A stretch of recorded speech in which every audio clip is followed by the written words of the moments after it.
Kung panay higop at inom lang ang ginagawa mo sa kape, pues samahan mo naman yan ng harina at iba pang mga sangkap para makagawa ka ng masarap na merienda na sure ako magugustuhan ng buong pamilya. Kaya kung coffee is life ang ganap mo sa buhay, this recipe is for you. Dito nga sa ating bowl ay maglalagay lang ako ng 2 cups ng all-purpose flour. Pwede din po kayong gumamit ng first class or third class na harina dito, guys. Next na natin dyan itong kape. Bali, isang buong twin pack at kalahati po ang ilalagay natin dito. Any brand ng 3-in-1 na kape ang gamitin ninyo dito is pwede po. Sunod na natin dyan itong 3/4 cup ng white sugar. Medyo kokontian nga lang po natin ang asukal dito kasi matamis naman na po ang kape na inilagay natin. Then saka ako dyan maglalagay ng tig 2 tablespoon ng baking soda at baking powder. Sinunod ko na din po pala dyan ang half teaspoon ng asin at lalagyan ko na din yan ng 1 tablespoon ng vinegar. Naglalagay tayo ng suka dito para ma-activate yung baking soda na inilagay natin. Next na natin dyan ang 1 teaspoon ng vanilla extract para lang po magkaroon ng extra aroma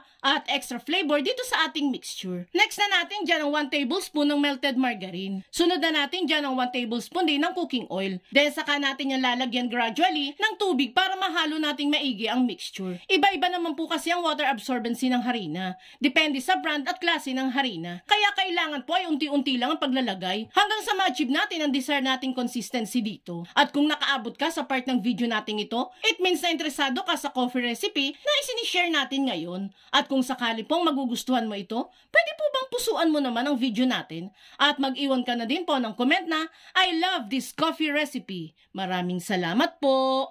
And once nga po na nahalo na natin thoroughly ang mixture, ay ganito na po yung kalalabasan niyan. Bali 2 cups po pala ng tubig ang nagamit natin para sa ating mixture.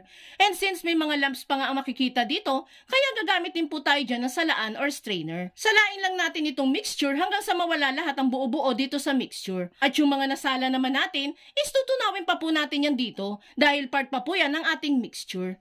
Kapag nga nasala ng maigi ang mixture, ay pwede na nating i-prepare ang mga molders. Dito guys, gagamit lang po ako ng small size na puto molder. Pwede naman po kayong gumamit dito ng llanera or silicone molder kung wala po kayong puto molder.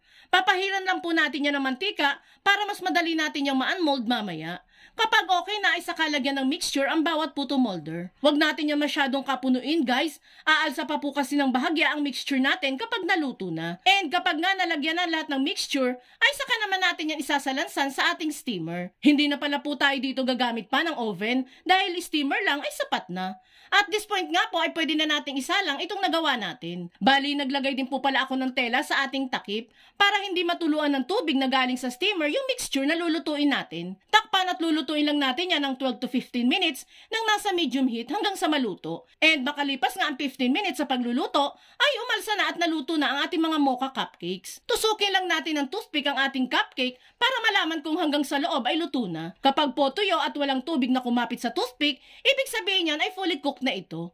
At this point ay pwede na natin yang hanguin. And there you have it guys, ready to serve na itong masarap na merienda na mocha cupcake. Samahan mo lang yan ng malamig at masarap na juice or soft drinks, ay sob na talaga ang merienda ng buong pamilya. Kaya itag mo na ang buong friends and families ninyong mahilig sa kape at subukan nyo na ding magluto nito.